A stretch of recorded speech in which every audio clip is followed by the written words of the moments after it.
Welcome back, my money moguls in training. You are listening to the Do.Different.Better Show. I'm your host, Elaine Rasmussen, founder and CEO of Social Impact Now, founder of the Connect Up Institute, and managing partner of the Integrated Capital Fund. I'm so excited that you are back with me today, and I have a very special treat for you. I have another amazing special guest by the name of Paul Craan. He is the founder and CEO of Peachtree Training. Let me tell you a little bit about Paul. He is going to blow your mind today. Paul is the founder of Peachtree Training Services. He has been helping professionals for the past 15 years improve their communication skills and their personal finances so that they can grow in their careers and in life. He has helped hundreds of clients break free from the paycheck to paycheck cycle that I know many of you are on because you haven't learned some of these lessons that he's about to drop on you. And he has really helped a lot of folks to be able to start living a more financially free life. Paul, welcome to the show. Wow. Thank you so much for having me, Elaine. I really appreciate it. I like the title, Do Different Better, right? Yes. I'm going to put myself in the different category, okay? In the whole different category. This might be a little bit different from what most people are used to hearing. So hopefully I can change some people's mindsets a little bit on how to think about their money and how to think about savings and investing and so forth. Yes, I can't wait. And so just to tee it up for the audience, we're going to be talking about Paul's money story and some of his money memories. We're going to be talking about some of the tactical and practical things that you need to be doing now, whether you're flat broke or you've already got some money in the bank. And then we're going to be talking to Paul about his business and how to manage your business better and what are some of the lessons that he's learned over the last 15 years of growing a business throughout the housing crisis and now through an impending recession. So we're going to get into all of that and make sure that you do different better. So first of all, let's kick everything off. Paul, let's go way back to the beginning. What is your earliest memory of money? And what messages did you observe about saving and spending when you grew up? Well, no one really ever talked to me about money. I was like, when you're a child, no one really thinks to tell you, hey, this is what money is for. This is what you need to do. This is how you need to save it. No one ever has that conversation with you. It's just something that they assume that you will innately, learn throughout life, but it doesn't work that way. Okay. So I think a lot of us grow up just watching our parents just spending money, and we don't even know where the money comes from. It's just like, it looks like it comes out of thin air. They just spend it and they just have lots of, yes, it just magically appears and then they always have money. We never imagine that, oh my God, my parents have to pay bills. They have to do this and all these other things happen until we get to that point, like, man, bills suck. We have to pay bills. We didn't know that. All right. So, and I think the most important thing that I learned from my mom actually is that she would do something with her church friends. It'll be like they would all try to pull money together and save and do something big that they couldn't do before. So they'll pull their money together and then they'll do that. And I think that part of community, that was like my earliest understanding of savings, that you don't have to have all the money. You can use other people's money to accomplish something, and then you just pay the other people back. And I think that is very important to understand, because when I get my clients in and I start telling them about how to save money, and I try to explain to them, their perception of debt is like the wrong perception of debt. And I try to explain to them how debt can be a tool that you can use, but everybody's afraid of debt because they always have this bad connotation of debt. But then I tell them, look, I said, if I tell you, hey, go get a second mortgage to, redo your kitchen or redo the floors or redo the patio, you wouldn't have a problem with that, right? But if I said, hey, how about you take a second loan to invest or to do something, then it's like, oh, no, that's too risky. And I said, And I'll tell them, hey, and I said, look, it's if you take money or you borrow money and you spend it or you consume it, there is 100% chance that you've lost that money. It's 100%. If Right. you bought some shoes, you bought a car, you redid your kitchen or something like that, there's like 100% chance that you've lost that money. And I said, look, if you took took a little bit of risk in that sense, because if you have some equity in your home or something, and you decided to invest that money, which people go against me with this whole thing, but if you started to invest that money, even if you have a 10% chance of growing your money, it's better than 0% chance of growing your money if you spend it in something else. So that's what I try to get them into that mindset. I don't advocate borrowing money to invest or anything like that, but I'm advocating that you can strategically use debt to grow your wealth. And that's And we're going to get the into point I that was in trying this, to help them with. we're going to get into that in the second segment. But let's go back to like your memory, because one of the things I think we grew up with maybe two sets of experiences. One, which was your experience of like no one ever talked about money, but the bills were always paid. The other one which was my story was I had a sense of where the money came from and I knew about bills, but there was nothing left over. Like there was like, and so like, what would, Oh yeah, how yeah. do you move differently when the money was talked about, but always in the negative, right? It was like, we don't have any, we Negative, can't get exactly. any, we can't, right? And so all of those messages that you might hear, whether it be personally in your own house, or maybe it's in the your neighborhood, right? So tell us maybe a little bit about your neighborhood. Tell us a little bit about where you grew up. Well, yeah, I grew up in Macon, Georgia, and it's basically a small town. It's not a small town, but it's it's the second largest city in Georgia. But I'm thinking in terms of everyone in my neighborhood, we were broke. No one had money. It's like, and it seemed normal, and it seemed okay to be broke, and it's almost, people used to wear it like a badge of honor that they're broke, Mm. meaning that, man, I'm living paycheck to paycheck, but God will provide. And all these other sayings that they say to make it seem like it's an admirable thing to be broke or to not have any money. And people used to believe, okay, hey, thank you, God, for giving me food on the table. I'm like, okay, well, that's bare minimum type of thinking. Can And we then get some that's more that food? kind of I that want some mentality. more food, some better food. And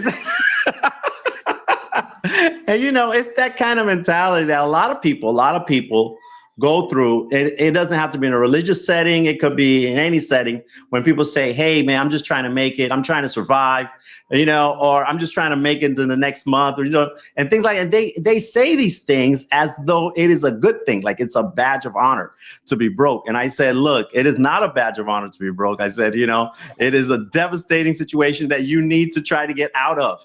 It's not something that you should get comfortable with and be happy with. Okay. And it's hard to break out of that, because if that's the environment that you grew up in, and those are the people, and these are well-wishing, loving, wonderful people that just got the wrong idea. And then you just say, hey, look, if we can change this little mindset a little bit here, we can kind of grow and become better. Yeah, I find the other part of that, and I grew up in a poor neighborhood as well. I grew up in a predominantly Latino Chicano neighborhood. I think we were the only black family, and there was like one white family on our entire block, but the rest of the family, they were from all over Colombia, Venezuela, Mexico, right? We had and Nice. but the other message that I saw was like, you know, I think definitely this thing about like you don't borrow money, right? I grew up with that, hearing that a lot, Oh like yeah. never. And there's reasons for that, right? So there's historical context of like Yeah. it hasn't benefited us to borrow money. Either one, we do get over leveraged, or and I always tell my entrepreneurs, I said, yeah, debt isn't bad, but you got to have a plan. You got to have a strategy of how you're going to pay it back. Like you don't Yeah, just you borrow and gotta, like and exactly.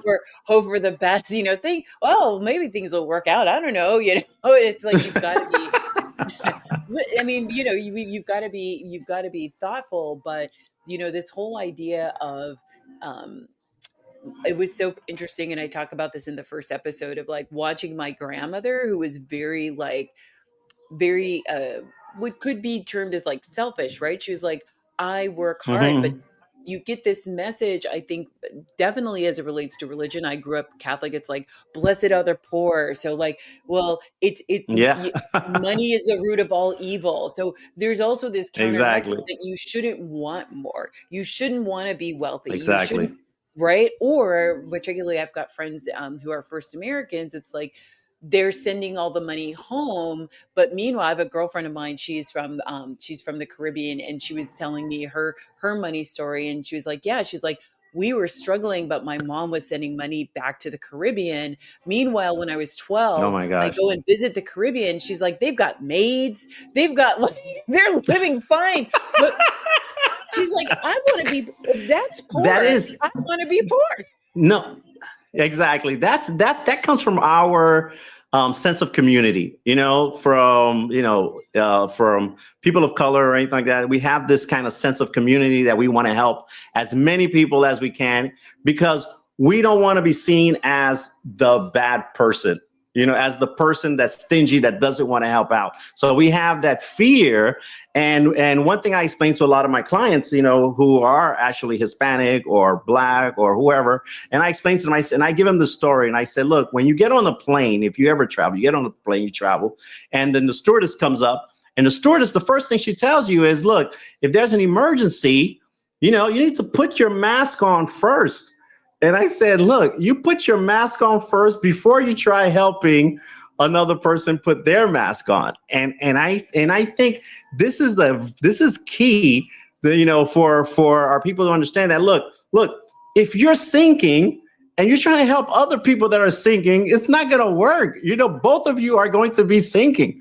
So I say, hey, look, we need to come up with a strategy where you work hard on yourself. Okay, you get yourself to a position where you can help. But if you don't ever get to that position where you can help, you're going to be drowning, you're going to be suffering, and everyone else is not going to be, because there's no amount of money that you give is going to make you a good person. I don't care, how much money you give. If you send $100 this month and next month you don't send $100, it's like, oh my gosh, this person's terrible, man. They're living the life and they don't want to help me out. Nothing is ever good for anybody else. Anybody else that's out there that's listening, that's in that situation where they send money back to their country, those people hate you. Okay, I'm sorry to tell you, you don't want to hear that. There's a low level, You but don't you want know, to. they may not hate you, but there's a low level brewing resentment that ends up happening, Exactly. right? Yes, there is a resentment. And then that money turns into entitlement. Then they come to the point where they feel that they deserve that money. And if you withhold that money from them, then they feel that you are punishing them or that you hate them, that you don't want to help them, and not understanding that you have your own struggles, your own things that you're going through. And that's not their problem. Their problems are more important than your problems. So therefore, they just think you're rolling in money in the States or in wherever else you are, not Mhm. knowing that you're struggling just like everybody else is struggling. So, and I think that kind of mentality is difficult for people to say, hey, look, I'm not going to send money. I'm not going to help you out. Let me get my act together. Let me get my stuff together. Let me save some money for myself. Okay. It's very hard to get out of that cycle. It's a very hard thing to do. It is, and I went through that. I had a family member. I mean, I was by no means on easy street. I was a single parent. I had a toddler, and I had somebody who took my checks and started writing checks to pay their bills. Like they literally stole money, but because to them I was better off, and they thought that I was in a better position. Like I wouldn't have a problem with that. I wouldn't miss the money, and I was barely scraping by. You talk about paycheck to paycheck. Yeah, I was still a few cents short. exactly. Like Yeah, yeah, I can imagine. I can imagine, and it's very hard for people to understand that. Look, you are in a financial situation, but I'm also in a financial situation. Okay. Like, you know, you're going through some stuff. I'm going through stuff. Okay. Because everybody always sees their life through their bubble, through like, you know, what's important to them. And they never imagine or think about the other person. And this is one thing I try to explain to my clients. Like, look, right now, you can't afford to send $100, even though it only looks like $100 to you. It's like, oh my God, it's only $50 or it's only $100. Let me just send it to them or whatever. Okay, look, it's not about the $50 or the $100. It's the habit that you're going to have, that you're going to keep. And that $50, that $100 could be used to build up your wealth so that you can be financially independent one day, you know, as opposed to trying to spend it all. And this is the problem. And there's a phrase that I use in my book called peacefully broke. Yeah. I say, you know, and peacefully broke is something that happened to me. And what happened when I say peacefully broke, well, you know what? is Let's hold on to that. Let's pick that up in the next segment. We're going to keep it. We're going to leave folks with a cliffhanger, right? Because this is going to be great. Okay. And this is a great tee-up for the next segment. So you all want to stick around Excellent. and come back and listen to this story, because I know you're going to take away some gems. So this is the Do Different Better Show. I'm your host, Elaine Rasmussen. Meet us back for segment number 2 while we have our guest, Paul Craan, and he's going to lay it down on how to get off the paycheck to paycheck cycle. I'll see you back after the break. Excellent.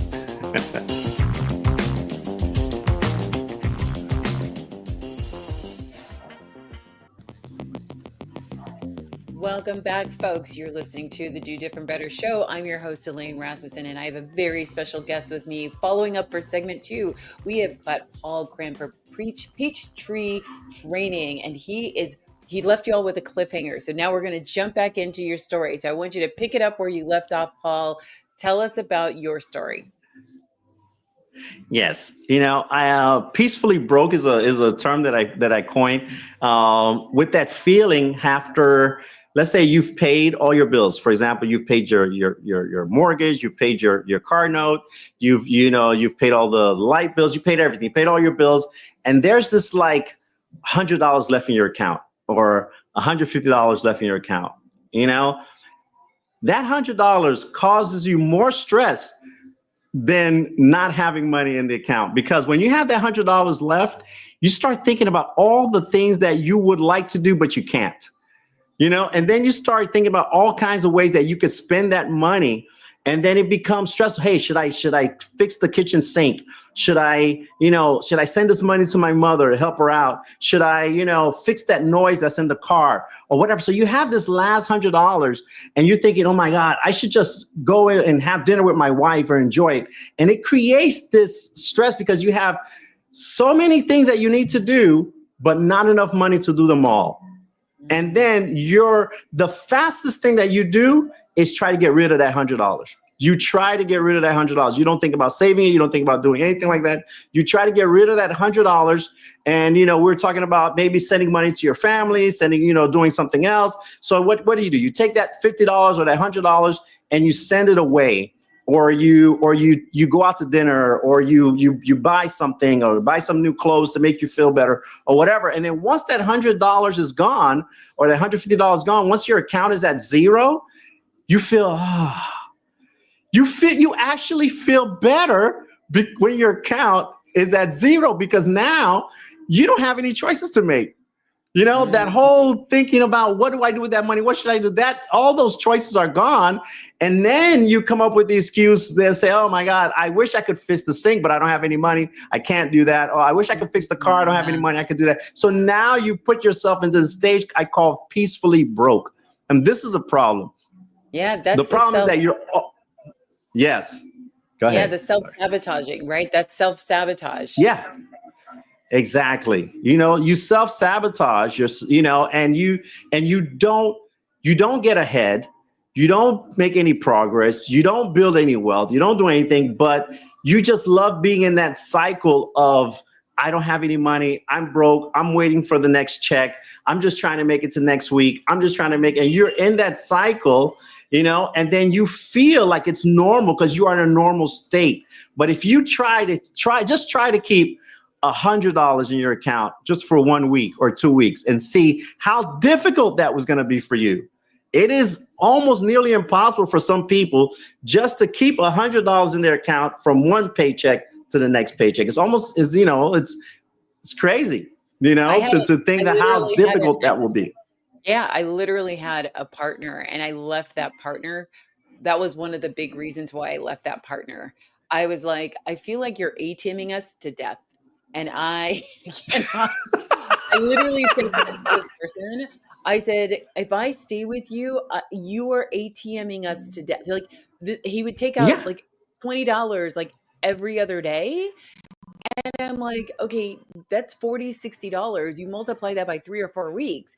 And I'm like, and it's so great that you have words to this. It's like, I didn't have words for it. I'm like, you feel uncomfortable that we've actually now saved up some money because we were trying to buy a car because neither one of us had a car. Exactly. And like, you just can't stand to see this money in the account. Like it's bothering you that this money isn't.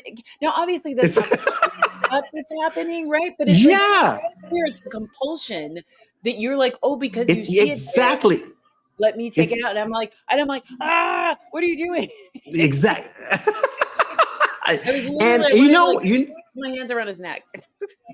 Do you know that there's an answer for that? I actually had to look for the answer. I tried to research and try to figure out what happened. And one of the best answers I got for this was that people that come from an ancestry that is in a warm climate, okay, people in the Caribbean, people in Africa, people that come from ancestry that are in warm climates, they never had the necessity to save because every time they woke up in the morning, the fruits would be right there. They just take the fruit and they eat it, or they just go to the river and fish. They just go to the ocean and fish, and they'll do what they have, and they just live for that day. Okay. And if they tried to save some fruit or save, some vegetables, guess what would happen? It would go bad because there was no refrigeration. It would go bad. So it actually was frowned upon to try to save money. You just had, or try to save food, I mean. So you just had to live for that day. And this has come down all the way down to our DNA. So a lot of people's DNA that they cannot save money. To them, it's a bad thing. It's like they're wasting the opportunity to spend that money today because they don't want to wait for tomorrow. I think there's another piece of it because this person wasn't from the South, but I think the other psychological part of this is that it is the hedonistic compulsion, right? Like I want to be I want the dopamine hit, right? I want to exactly. Like we talk about retail instant therapy. gratification. Like, exactly. You're behind, shouldn't be shopping. You got this credit card that you need to pay down, but you went and bought those shoes. I've got a friend right now. She's like, oh yeah, I went to go. I'm like, why don't you just buy one really nice expensive wig instead of like all these $30 wigs that she's like, oh no, I like to throw them away. And I'm like, my brain is it's going crazy. But I want to move on to like your paycheck to paycheck cycle. So you've helped hundreds of professionals break the paycheck to paycheck cycle. When did you break yours, and what was the turning point where everything clicked for you personally? Okay. Well, I was in my 30s at this time. I was in my 30s, about 15 years ago. And, and what happened was, actually in my early 20s, I did a workshop first, for a company, and I did this workshop and they paid me like $2,000. And that was huge for me. Oh my God, I went and I spoke to some people and they paid me. They just paid me to talk. And I was excited, like, what? Okay. So I did a workshop. They paid me $2,000 and I spent that $2,000 in the same week. That week, like I got the money on Monday, by Friday I was broke. Okay. And I was so angry with myself. Because it took me 6 months to get that contract. It took me 6 months to get ready, prepare for that workshop, to do all that work. And when I finally got paid, I just spent that money in a week. It was like less than a week. And I was so upset with myself. And I kept thinking, man, there you go again, Paul. You just can't, you can't get ahead. You can't do anything. And I, started really being angry with myself. And, thank God I got another opportunity to do another workshop from the same company, because they were so happy with the last workshop. They say, hey, why don't you come teach some more people this was about when I was teaching communication skills. And I said, sure, no problem. So here I get another chance, but I get a bigger group this time. So they paid me 4,000 pesos. $4,000, $4,000 at that time. And that $4,000 at that time was a lot of money. So I said, it's still a lot the of first money. thing I did. did, like $4,000 that show up in my bank account. But $4,000. And then what I did, I went straight to the bank and I opened a certificate of deposit. I said, I'm going to open a CD. I'm not going to touch this money. I'm not going to do anything with this money. I'm not going to do anything. I'm going to save that money. And then I decided to do that, the CD. And, and I just left the CD there, and it was around October. And then December rolled around, and guess what? It's Christmas time, holidays. I don't have any money. My wife wants to spend money. The kids need, my son needs the new toys or whatever. All these things happening around Christmas, and I didn't have any money. But the only thing I had was the certificate of deposit, that $4,000 that I had. So the first thing that came to mind was, hey, I'm just going to break my CD or break my certificate of deposit and basically spend the money.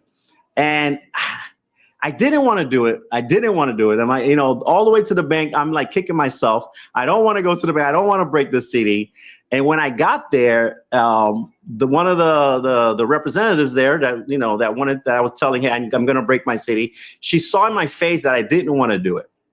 And she said, hey, you could borrow money against your certificate of deposit. Did you know that? And I was like, really?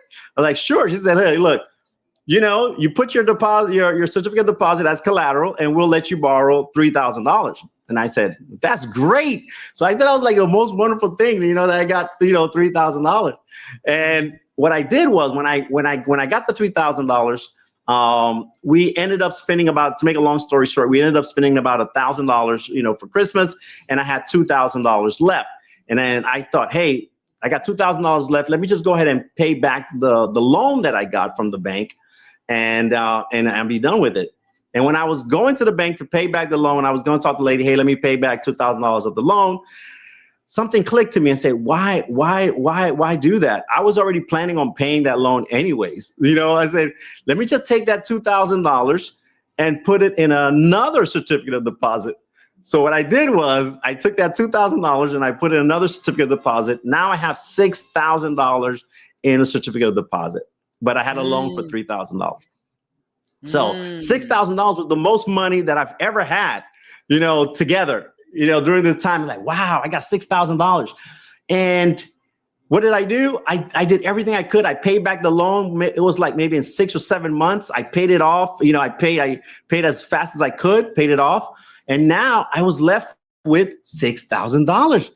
And I thought, my gosh, it's like, I could do that. I could save my own money. It was incredible because I never had the habit of saving money. I never had that habit of saving money. So what I did next was I borrowed $5,000 from the bank, based on my $6,000 worth of CDs. And I put that $5,000 in another certificate of deposit. Now I got $11,000.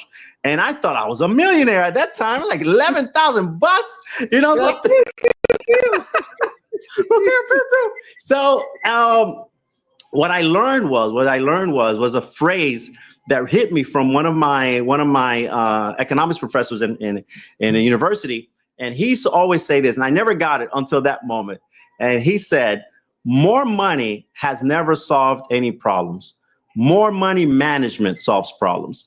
And I was like, okay. So, I was so busy trying to look for more money out there, but what was I doing with the money I was already having here? What I was already getting? I was thinking, man, more money, but it's not really more money. It's managing the money that you already have. That is the key, and this is the situation, because I'm sure a lot of people have, they've gotten a promotion, they've gotten a raise, they've gone to another company or whatever, and they significantly increase their income. But guess what happens? Their lifestyle automatically increases to meet the new income. and you still have no money. It's because you still have that habit of spending everything that comes in. So Right. this is the situation. So when I talk to my clients and I try to help them, I say, hey, look, let's take a pause. Let's look at how we can better manage what's already coming in, what you already have. Instead of saying, hey, I want to start a business. Hey, I want to, I don't know, go sell on Amazon or whatever the next new shiny thing that everybody wants to do to try to think that's going to save them when it's not. Okay. It's like the money that you're already getting is what's going to save you. All right. And this is the situation, because that's going to change your mindset. Now, after I got that $11,000, I thought everything was possible. I could do anything. This is what I mean. Like, this is the audacity to dream. Like, when I had that $11,000, I said, hey, look, if I could do that, there's nothing that's going to stop me from doing anything else that I wanted to do. So guess what I did during this time? I started learning more about finances. I learned about ETFs. I learned about, different stocks and I learned about all these things different. I learned about real estate. I took all this opportunity to learn all these things because now I had money to do something about those things that I've always wanted to do, but I didn't have any money to do it. I couldn't pay for an online course. I couldn't pay for mentoring. I couldn't pay for any of those things because I never had any money. So now I have the money to do those things and take advantage of the knowledge that I got from the various things I was able to take advantage of. I love in terms that. of learning. I love that. And it's so important. And I think your journey was very similar to mine. It was just like, there was this crushing moment, and it's kind of like that caterpillar to butterfly. You're like, you bust it and you're like, what? The whole world is opened up to you. And it's like, oh. And I remember, and I've told the story on the show, like my moment was, I read this Susie Orman book, and she was saying, like, just starting with $25. Like, she's like, just start somewhere. So I literally started saving $5 a week. Like, I'm like, okay, even though I'm living paycheck to paycheck, let me just start with something. Yeah. I'm like, let me start. And then when I got comfortable and I wasn't missing the $5, I upped it to $10. And when I stopped missing the $10, I upped it to $20. And I just kept going. And then I remember it in very short order, just like you, like it was like 6 months or something had gone by, and my son needed something. I don't even remember what it was. I don't know if it was like the sports team thing or what it was. But I remember I was like, when it came up, I remember that I did not have to check my bank account. And I was like, that was the moment. I was like, I knew that I had it. It's good to have money. It's like, wow, it's good to have money. Right? Exactly. I never had that before. And so to be able to just be like, know that money, and I remember where I was when I had the thought. I was like, this is wealth. This wealth isn't necessarily having all this money. Wealth is that you can take care of the things that you need to take care of, and you got it. You got it, or you're gonna get it. Or you just know, and you don't. To your point, like, I'm not stressing about that there's only $100 in there. Like, right? Like, I'm like, yeah, I can go. Like, what color do you want? Like, what do you, I was like, we're going to come in and get all like, you're like, let's go. Right. But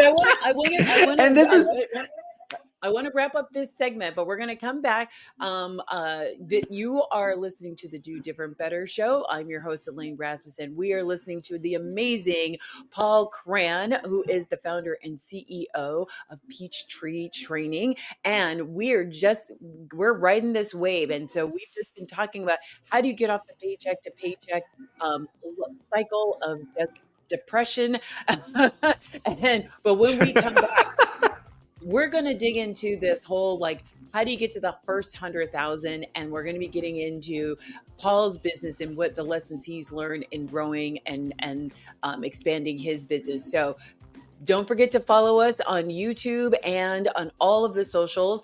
You are listening to the Do Different Better Show. I will see you after the break. Excellent.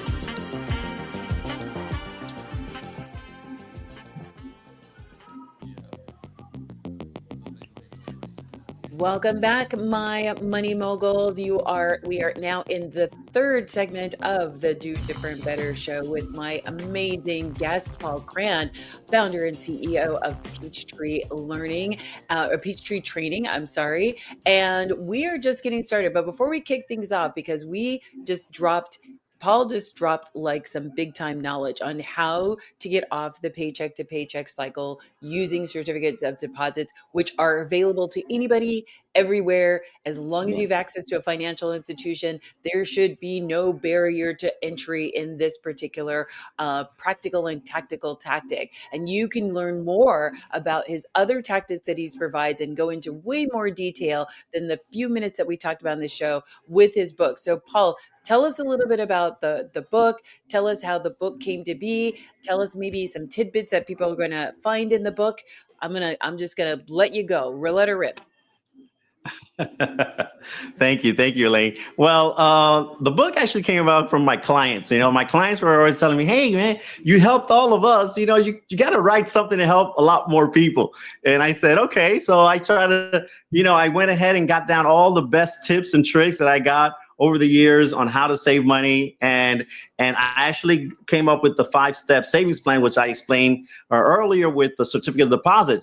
Basically, go open a CD. It is the easiest thing that you can do. You don't need to talk to a stockbroker. You don't need to know anything about finances. You don't need to do anything. Just go to a bank and say, "Here, take my money and give me a certificate of deposit." That is all that you need to do. And this is the point of entry is so easy. This is why, I don't want to try to tell you, "Hey, look, you need to go to a stockbroker. You need to do," I don't want you to do any of those things. I want you to do the easiest thing possible is to go open a certificate of deposit. Then any bank, anywhere around the world, you can go open a certificate of deposit. And then at that point, I want you to take a loan based on that certificate of deposit, and then you deposit in another certificate of deposit. People tell me, "Oh my gosh, this is crazy. Why would I pay interest for my own money?" And I said, "Hey, wait, let's say, okay, you pay interest for your car, you don't have a problem. You pay interest for your credit cards, you don't have a problem. You pay interest for, whatever else. But when I ask you to pay interest for your own money that is going up in value, then we have a problem." So I say, "Hey, look, I try to encourage them to let them, hey, look, this is what you have to do to create the habit of saving. This is just helping you get to the point where, hey, look, and the best thing is I tell people, look, the problem with remember they had this whole FIRE movement like a few years ago about financial independence, what is it? Financial independence, retire early or something like this. Yeah. Exactly. And the problem with that was, you'd have to give up your whole life. You'd have to spend, don't spend any money at all. And it was so restrictive for people to kind of follow. And this is why, it ran into a roadblock because, my goal is, look, you need to spend some and save some. You need to spend some and save some. You need to enjoy your life today. Okay. And you also need to worry about tomorrow. So if you spend it all today, you're not going to be happy tomorrow. But if you save it all today, you're not going to be happy today. So the goal is when you create. I got a question for you, Paul. So when you talk about, Yes. rolling up CDs, right?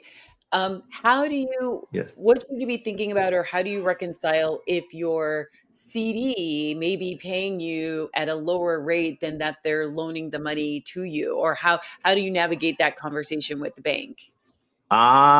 Okay. For example, you have to keep in mind that you have 2 CDs as opposed to 1. So you're getting interest on 2 CDs, but you're only paying interest on 1 loan.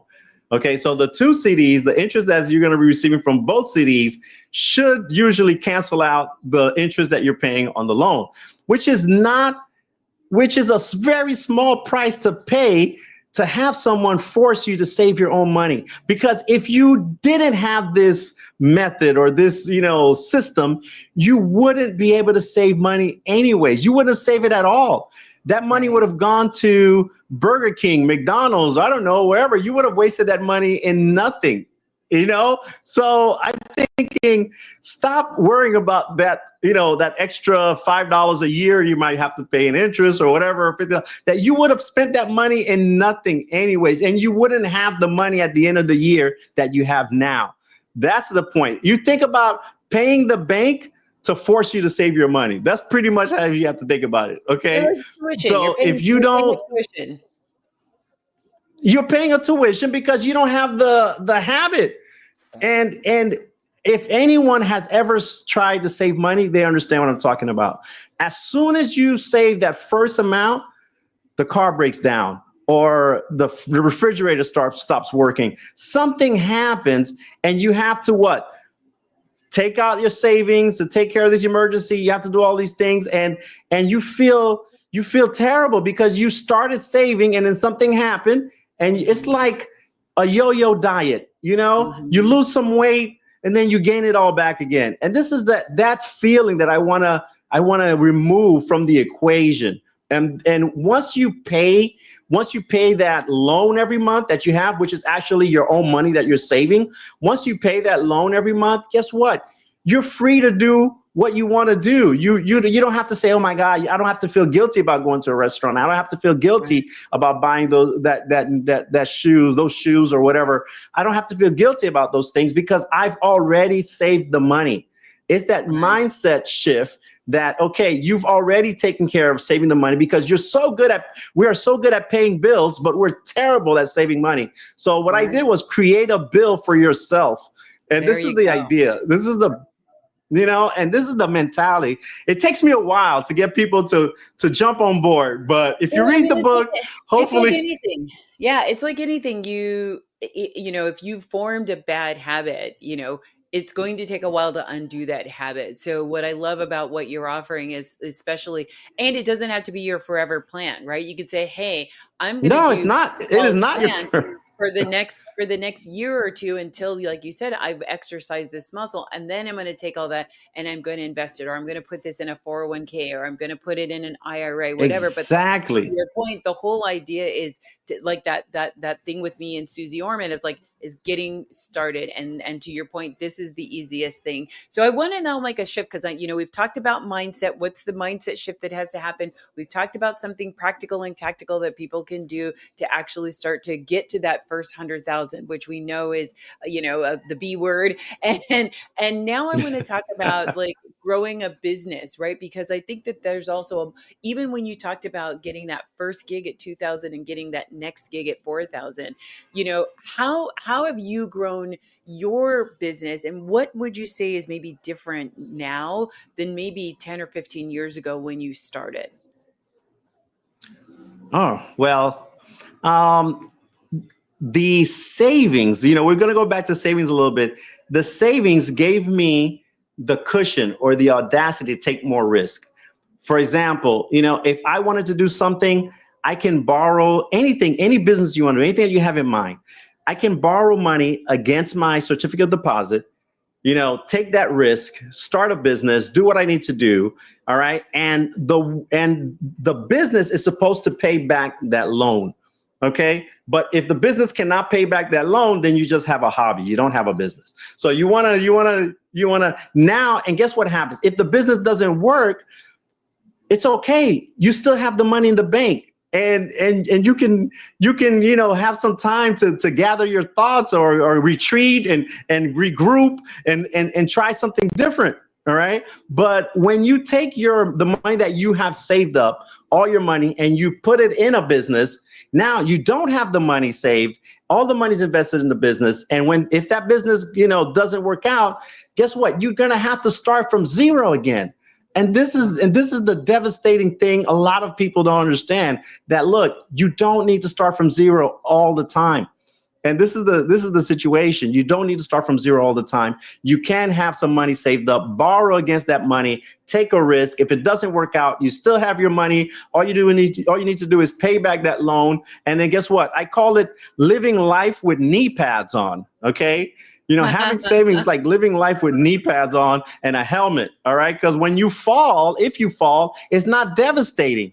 It's not, detrimental to your finances. All right. And this is the key.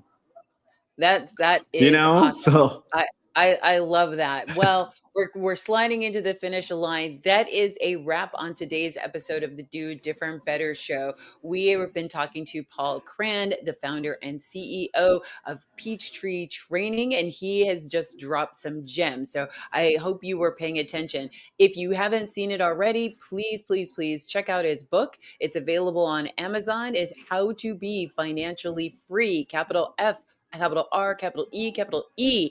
How I make finance easy, real easy for everyone. Kind of like this show. We've got the link scrolling, so make sure you check that out. You know where to find me at How to Do a Better with Elaine. If this episode hit home from you, if this episode hit home for you, I want to hear from you. DM me. Tell Paul, how was this show for him? Tell him how much you are just raving about everything that you've heard. But tag me. Make sure I want to know all of your stories and how amazing mindset shifts you've been able to make and what you've been able to do by leveraging CDs. Share this episode with somebody, and make sure that you subscribe. Give us a follow. Give us a rating. We would love to hear from you. And you know that we are here to talk the real talk. Until next time, I'm your host, Elaine Rasmussen, and let's do better, do different better together. I'll see you soon.